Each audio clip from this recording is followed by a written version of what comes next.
Imagine if your child came home 10 years from now. They looked at you right in the eyes and literally said, "You're no longer my mother. You're no longer my father." And you was looking like, "What?" And they're like, "Yeah, you're no longer my mother and you're no longer my father. Actually, my mother is Tommy and my daddy name is Tom." And you'll be like, "What?"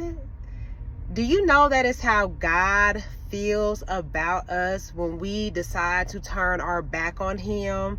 The same God that knitted you in your mother's womb, the same God that knows the amount of hair strands on your hair, the same God that made you fearfully and wonderfully made.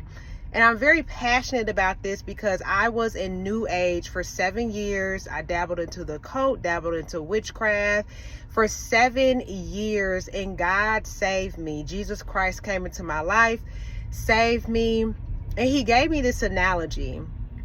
Can you imagine feeling that devastated if your child came home and said, "You're no longer my father"? That is how God feels when we decide to turn our back on him, when we decide to worship false gods, and we decide to just minimize Jesus to a prophet or to a consciousness.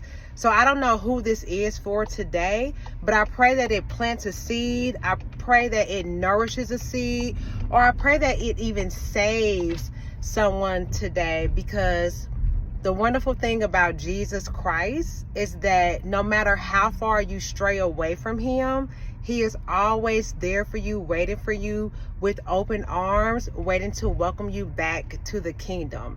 I promise you, in 2025, 2026, and 2027, we are going to see so many prodigals return back home. It is time.